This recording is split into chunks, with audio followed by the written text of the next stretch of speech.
안녕하세요. 반갑습니다. 사연 채널 구독자님들, 저는 지방의 한 소도시에 거주하고 있는 34살의 여자입니다. 이 사연을 듣고 계신 기혼자들 분 중에 시어머니랑 잘 지내고 있는 분들이 계신가요? 저는 결혼하고 난 후부터 이게 그렇게 궁금해지곤 했어요. 다른 집들은 정말 모녀 사이처럼 시어머니랑 알콩달콩하게 잘 지내나 하고 말이죠. 전 그렇지 못하고 있거든요. 저의 경우는 결혼하고 모든 환경이 바뀌었습니다. 서울에서 쭉 살다가 남편이랑 결혼하면서 남편이 사는 지방으로 이사를 오게 된 케이스였거든요. 당연히 주변에 친구들도 없고 어디서 일을 해야 할지 직장 하나 구하는 것도 까마득했답니다. 믿고 의지할 때라고는 내 남편 하나가 전부였지만 고향에서 아주버님이랑 같이 사업을 시작한다고 늘 바빴던 이유로 같이 있는 시간이 적었어요. 그 바람에 전 신혼 초부터 좋아야 할 신혼을 제대로 즐기지도 못한 채 많이 외로웠답니다. 남편은 일하고 들어온다며 힘들어했고 저는 혼자서 시어머니를 감당하며 지내느라 마음이 힘들었던 거죠. 이제 와서 생각해보면 차라리 혼자서 지내는 그 시간을 자유시간이라고 생각을 한 채 즐겼었다면 어땠을까 싶은 후회가 듭니다. 차라리 혼자 있었더라면 어디 가까운 시장이나 번화가라도 나가서 커피 한 잔이라도 하며 동네 구경을 하지 않았을까 싶더군요. 하지만 전 그러지 못했어요. 가뜩이나 타지에서 남편도 없이 모든 게 낯설고 방황스럽던 와중 하필 시어머니가 제 옆에 꼭 달라붙어 계셨거든요. 친하지도 않고 그렇다고 친하게 지내겠다는 태도를 보이지도 않던 시어머니가 제 옆에 꼭 붙어서는 떨어지려 하질 않으셨습니다. 그게 벌써 2년이 다 되어가네요. 저희 어머님은 며느리하고 얼렁뚱땅 시간을 보내기에 최적의 조건을 가진 분이셨답니다. 시아버지랑 사이가 좋지 못해서 부부랑 함께 보내는 시간이 극도로 적으셨고 그 바람에 노년의 모든 관심이 자신의 자식들에게 쏠려있는 분이셨어요. 그러는 와중에 저희 남편도 그렇고 아주버님도 그렇고 고향에서 사업을 하겠다며 근처에 모여 살기 시작하고 나서는 더욱 자식을 향한 애착 같은 것이 심해지셨죠. 제가 볼 땐 딱 그랬답니다. 다 큰 자식들이 결혼하고 가정을 이루고 사는데도 여전히 품 안에서 놓지 못한 채 먹이고 입히고 재워야 하는 갓난아기 취급을 하셨어요. 다만 그 갓난아기 취급을 당신의 자식들에게 하는 것이 아니라 죄 없는 며느리들의 못살게 구는 걸로 가르치려 들었죠. 밥은 잘 챙겨 먹였는지도 며느리한테 물어보며 무슨 반찬을 해놓았는지 몇 시에 밥을 먹으라고 불렀는지까지도 세세하게 체크를 하는 게 저희 어머님이셨답니다. 그리고 이 짓은 제가 결혼해서 이 집안의 며느리가 되기 전까지 저희 큰형님께서 혼자 당해내고 계셨다고 하고요. 시집으로 오자마자 웬만하면 시댁에는 자주 오지도 말고 일이라도 시작을 해서 바쁜 척이라도 하라고 충고를 날려준 형님의 말이 처음에는 많이 의아했거든요. 그런데 조금 더 시어머니를 겪어보고 살다 보니 정말 뼈저리게 알겠더라고요. 왜 형님이 내게 시댁을 피할 수 있을 만큼 피하라고 충고를 날려주셨었는지에 대해서 말입니다. 하지만 때는 이미 늦었어요. 저는 타지에 와서 도무지 무슨 일을 시작해야 할지 몰라 직장 자체를 구하지 못하는 중이었고요. 그러는 와중에 신혼이기도 하고 또 남편은 바쁘다 보니 혼자 집에 붙들려 있다가 어머님의 부름을 받는 일이 잦아졌답니다. 갈수록 잦아지다 거의 이제는 매일같이 시어머니의 부름을 받고 시어머니의 가게로 향했어요.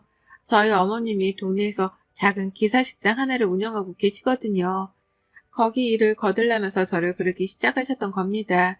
신혼초부터 시작했으니 이 집도 벌써 2년째 하는 중이네요. 처음엔 코로나 때문이기도 하고 그래서 식당을 나가 일을 한다는 게 많이 껄끄러웠어요. 제가 하고 싶은 일이 아니기도 했고 말이죠. 하지만 어머님은 당신이 운영하는 식당인데 며느리라는 애가 일도 안 하고 집에 가만히 있는 꼴을 보기 싫었던 모양이셨습니다. 한두 번씩 집에서 남편 밥은 잘 차려주고 있는지 서울에서 요리 공부는 미리 좀 하고 왔는지 등등 음식에 관련된 질문을 꽤나 많이 던져대셨거든요. 아들 끼니라 아주 찬찬히 따져보고 살펴보러 들면서 말이죠. 그러다 툭 던지듯이 저를 부르시더라고요. 요리를 배우려고 식당에 오라고 말입니다. 정말 요리를 배우라는 말 말고는 그 어떤 말도 하지 않으셨어요. 식당에 오면 여기저기 불로 요리하는 모습만 볼 테니 공부가 자연스레 되고 요리 실력도 늘 거라며 남편한테 맛있는 밥을 해줘야 하지 않겠냐 하시면서 저를 식당으로 기어코 불러내셨었죠. 전 이때까지만 해도 이게 다 며느리가 요리를 잘했으면 싶은 시어머니의 마음이라 생각을 했고, 가면 정말 뭐라도 하나는 배워서 나올 줄 알았어요. 그때그때마다 배운 요리를 집에 가서 남편에게 해주면 만나고 재밌기도 하겠다 싶었고요. 하지만 그건 꿈에 불과했답니다. 시어머니가 사장인 식당에 가서 요리를 즐겁게 배울 줄 알았던 저의 생각과는 달리 전 그날부로 지금까지 이 이른 나이에 허리 디스크를 달고 사는 팔자가 되었답니다. 왜냐고요? 허구한 날 허리를 숙이고는 바닥에서 식당 설거지를 하는 걸로도 모자라 식당에서 매일같이 나가는 반찬이던 김치랑 콩나물 무침, 그리고 어묵볶음을 소스에 버무리는 잡일을 도맡았거든요. 그 바람에 목욕탕에서 때를 밀 때나 볼 법한 조그마한 플라스틱 의자 위에 앉아서는 남편이 퇴근하는 시간 직전까지 쭈그려 허리를 숙인 채 반찬만 담그고 설거지를 했네요. 믿기 힘들었습니다. 지금 사연을 쓰는 이 순간까지도 내가 그 짓을 정말 아무런 반발 없이 시키는 대로 했다는 게 믿겨지지 않아요. 하지만 초창기 신혼이었던 그 시절 저에게 시어머니는 너무나 어려운 존재였습니다. 오라고 하니 가야 할 것 같았고 가뜩이나 인상도 안 좋으신 분이 표정을 더 굳히면서 요리를 배우러 오라 하셔서 네라는 대답이 절로 나왔었죠. 그렇게 가서 하루 종일 남의 식당에서 잡일을 하며 버텼고 배운 요리라고는 시어머니가 이미 만들어 놓은 양념이 절이기만 하는 배추랑 섞어대는 것, 참기름이랑 소금에 콩나물 비비기, 그리고 또 어머님이 만들어 놓은 양념에다가 버무리는 어묵이 전부였답니다. 제가 자발적으로 할 줄 아는 요리 하나도 배운 게 없는데 뭘 할 줄 알겠나요? 그냥 집에서 유튜브 틀어놓고 백종원 선생님 영상 보는 게 훨 빠르게 요리를 배우는 방법이었네요. 같은 식당 안에서 시간을 보내는 동안 저는 몸만 힘들었던 게 아니었습니다. 이게 문제였다면 제가 사연을 적어보내지도 않았을 거예요. 더 큰 문제는 바로 시어머니로부터 당하는 가스라이팅이었죠. 그 자존심과 자존감을 깎아내리는 말 한마디들 때문에 저는 마음이 너덜너덜해져가는 중이었답니다. 한 번은 어머님이 제가 원하지도 않았는데 김치 양념을 담궈보라 하시는 거예요. 종이에 레시피가 적혀있으니 그것대로만 하라고 말이죠. 미온도 엄청 들어가는 듣도 보도 못한 양념이었지만 제가 김치 양념을 제대로 만들어 본 적이 없었기 때문에 하라는 대로 일단 했습니다. 근데요, 저는 분명 레시피대로 만들었는데 어머님은 맛을 보자마자 너 미원 덜 넣었지? 라고 하면서 저를 책 잡으시더라고요. 그리고서는 아유 이 맛대가리 없는 거 어떻게 내다 팔아? 너 이 배추도 아까워서 어쩔 거야? 잘할 것 같아 시켰더니만 할 줄 아는 게 여태 없으면 어떡해? 정말 할 줄 아는 게 여태 설거지밖에 없네. 라고요. 김치 한번 잘못 담갔다가 욕이란 욕은 바가지로 얻어먹었고 요리를 못한다 소리부터 시작해서 할 줄 아는 게 없다는 막말까지 별별 얘기를 다 들었습니다. 허무맹랑했어요. 고생은 바가지로 해놓고 욕도 바가지로 얻어먹은 내 처지가 한탄스러워서요. 하지만 그게 전부도 아니었습니다. 그래서 문제였죠. 전 정말 아무것도 하기 싫고 그래서 아무 욕도 먹기 싫은데 자꾸만 요리를 배우라고 불러내서 하나씩 툭툭 요리를 하라고 시키기 시작하더라고요. 제대로 훈련을 받아본 적도 없는 제가 실전에 나서서는 고기를 굽고 조리까지 하기 시작한 겁니다. 어깨너머로 구경하던 식당 아주머니를 어느샌가 제가 하기 시작하더니만 어머님은 급기야 식당 아주머니를 해고하는 상황에까지 이르고야 말았어요. 상의도 없이 아주머님을 해고하시더니 저한테 그러시더라고요. 이제 네가 할 줄 알지? 그렇게 보고 배웠는데 설마 못한다고는 못하지? 못하면 바보 천치지. 라고요. 전 정말 한두 번 배워본 게 전부였는데 갑자기 절 가르쳐 주시던 사수를 해고하고 저한테 실전에 나가라고 통보를 하셨던 겁니다. 식당에서 일을 할 생각도 없었고 시어머니 장사를 거두겠다고 일을 배우러 온 것도 아닌 저에게 주방을 그냥 통째로 맡겨버리신 거예요. 도무지 시어머니의 의중을 파악할 수 없었습니다. 혹여나 이 식당을 나한테 물려주려고 저러는 건가 싶기까지 했어요. 그렇지 않고서는 절 이렇게 전적으로 신뢰할 수는 없는 노릇이었으니까요. 잘 일하시던 아주머니도 잘라버리고 한두 번 요리를 배우게끔 부르는 줄 알았던 저는 매일매일 출근을 시키다 못해 주방까지 맡겨놓으셨으니 저의 책임감과 부담감은 이루 말할 수 없을 정도로 커졌답니다. 그와 동시에 나날이 커져가는 게 지옥이었죠. 또 식당에 가서 시어머니께 욕 얻어먹을 일을 생각하면 말이에요. 뭘 해놓을 때마다 손님들이 듣지 않는 선에서 제 바로 옆까지 쫓아와서는 일을 똑바로 못한다며 별별 욕을 다 하셨답니다. 그렇게 해놓고도 여태 이 요리를 제대로 못한다며 손님이 없을 때에는 삿대질까지 하며 흉을 보셨어요. 큰형님께 말이죠. 남한테 제 욕을 망설이지도 않고 잘도 뱉어내셨답니다. 그게 커지고 커져서는 저희 남편한테도 흉을 보더라고요. 어디서 저런 말귀도 못 알아듣는 애를 데리고 왔냐고 말이죠. 전 남편이랑 사랑해서 결혼한 건데 어머님의 말투를 보아하니 어머님은 며느리가 아니라 꼭 자기 식당에서 일을 해줄 참신한 주방 아줌마를 찾으신 것만 같아 혼란스러웠답니다. 결국 남편 앞에서 눈물바람도 보이고 퉁퉁 불어터진 손가락을 보여주기도 하면서 상황의 심각성을 일렀다 바쳤네요. 이런 식이라면 나도 그냥 이혼도장 찍고 서울로 돌아갈 거라며 아예 집을 나갈 작정을 하고 있는 모습을 보였습니다. 남편 앞에서 친정 엄마한테 전화를 걸어 힘들어 죽겠다고 울고불고 난리를 치기도 했네요. 그러자 남편도 자기 엄마가 저한테 못할 짓을 하고 있다는 걸 눈치챈 건지 어쩔 줄 몰라 했고 남편의 중재하에 저는 겨우겨우 일주일에 3일 정도라도 시어머니 가게에 가지 않아도 되었어요.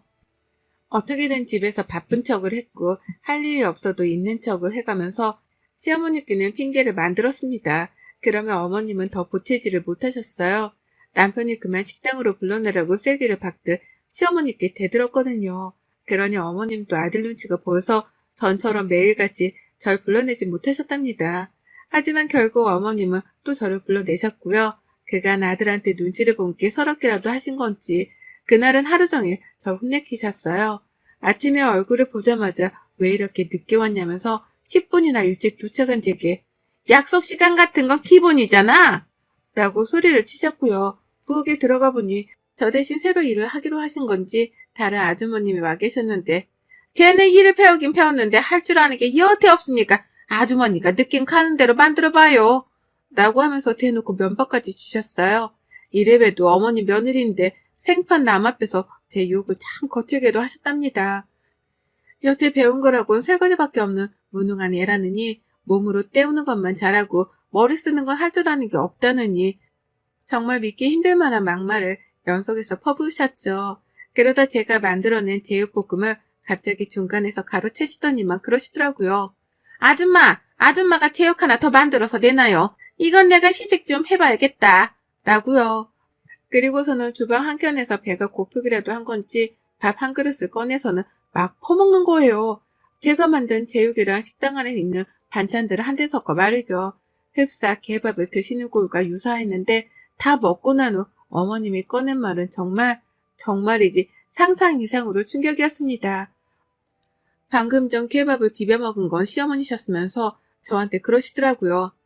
맛도 없는 케밥을 먹는 시엠이 보니 좋냐? 좋아? 이것도 음식이라고 만들어서 대답할 생각을 해? 하여간 무능하긴. 라고요. 그리고 전 이 말을 듣자마자 저는 인내심을 보일 수 없다고 판단을 해서 앞치마를 걷어 벗어 던졌습니다. 시어머니는 아주 살짝 예상이라도 했다는 듯이 절 위아래로 훑어보며 아주 기분 나쁠 만한 표정을 짓고 말씀하셨죠.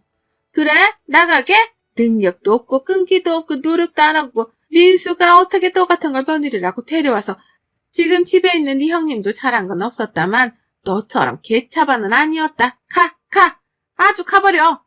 라고요. 반항을 하는 애의 군기를 꽉 잡기라도 하겠다는 듯이 더욱 날이 서고 비아냥거리는 표정으로 저에게 나가라고 점점 소리까지 치시더라고요.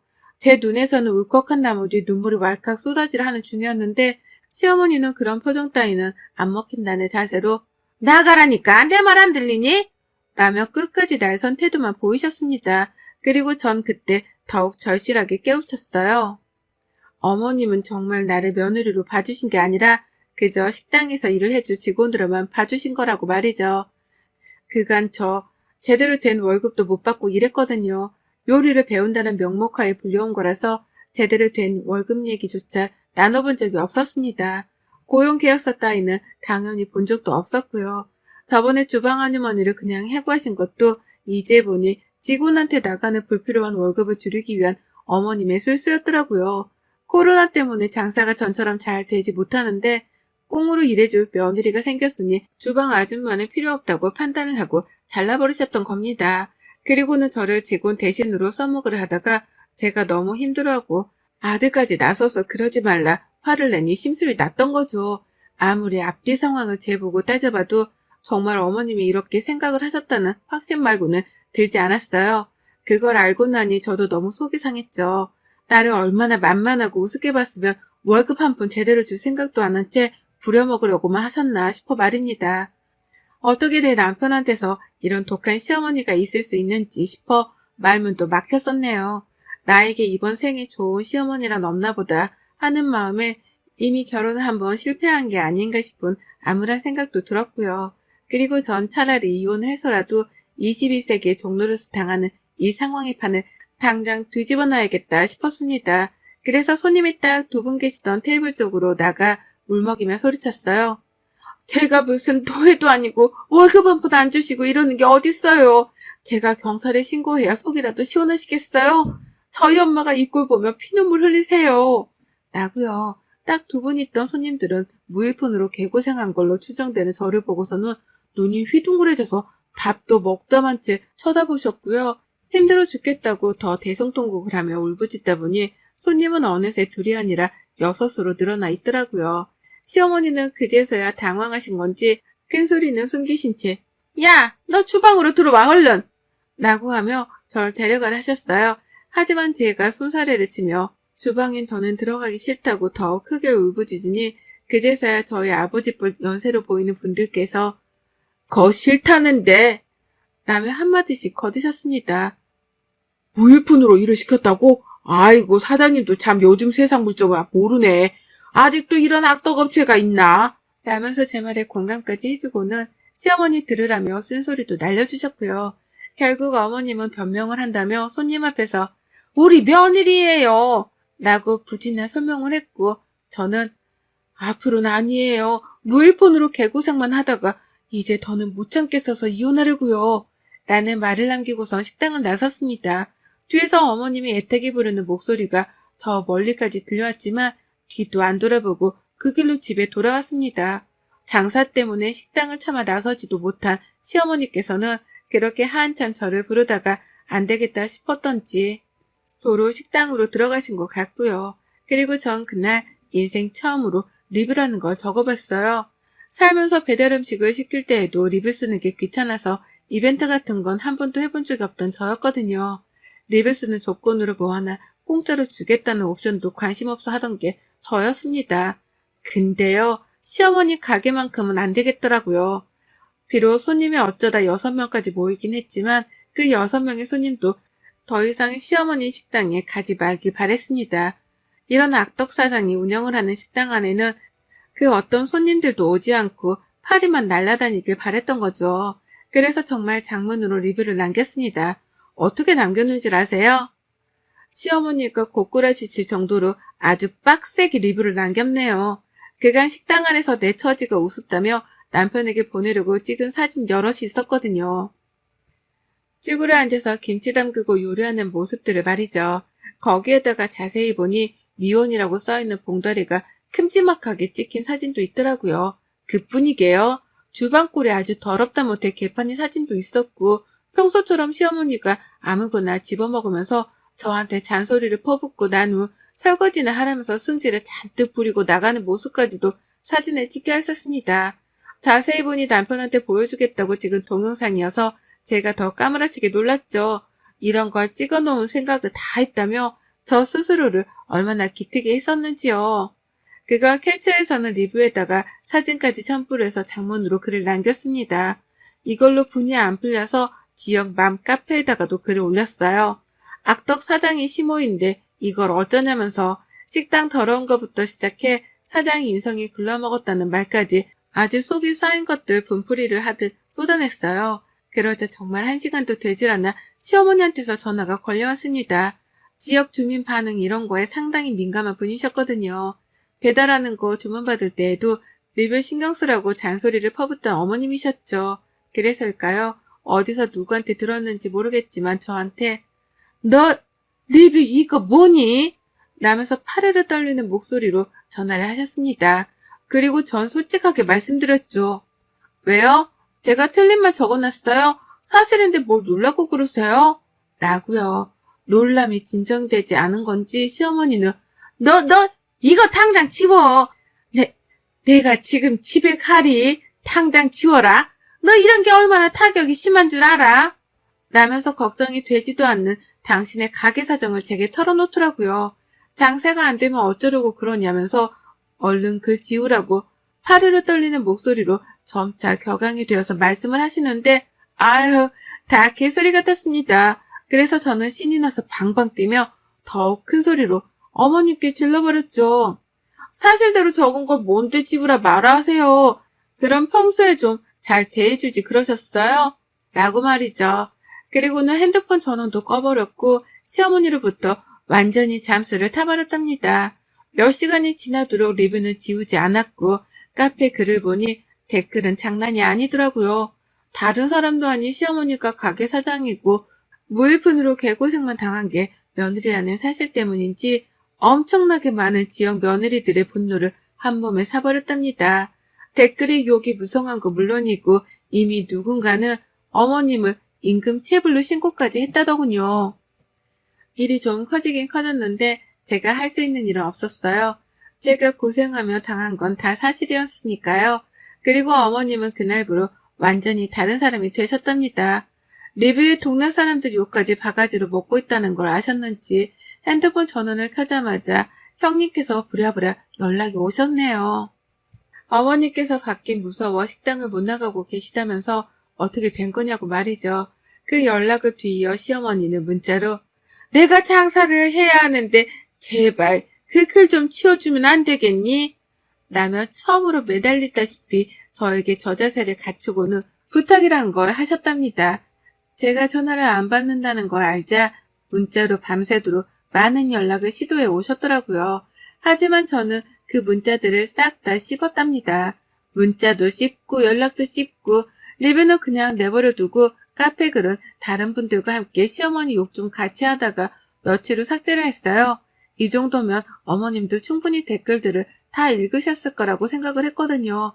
그래서인지 그날은 정말 어머님은 저하고 마주하기도 쉽지 않아졌답니다. 제가 또 가게를 가지고서 카페에 글을 올리고 자신에게 욕을 먹일 수 있다고 생각하는 건지 애초에 저를 식당으로 더 이상 불러내지도 않고 계세요. 찾질 않으시니 저도 식당에 갈 일이 없고 할 일도 없네요. 그 덕에 이제라도 몸이 편해져가는 중이고 시어머니가 깨갱하셨다는 생각만으로 제 마음까지 깃털처럼 날아갈 듯 합니다. 이제야 시어머니께 한 방 먹인 것이 몸소 체감이 되기 시작하면서 이제야 저는 시어머니의 악덕 시집살이로부터 탈출을 하게 되었답니다. 진짜 고생만 했던 시간이었네요. 지방살이를 하며 친구 하나 없는 것도 서러웠는데 내가 어쩌다 이 모양 이 꼬라지의 시어머니를 만나서 팔자에도 없는 주방일을 하고 살았던지요. 나에게 무일푼으로 고생을 시키려고 식당 아주머니까지 해고를 했던 시어머니를 생각하면 지금도 살짝 오싹합니다. 이제라도 며느리 무서운 줄 알면 태도를 똑바로 하고 사셨으면 좋겠네요. 여러분의 생각은 댓글로 남겨주세요. 오늘도 시청해주셔서 정말 감사합니다.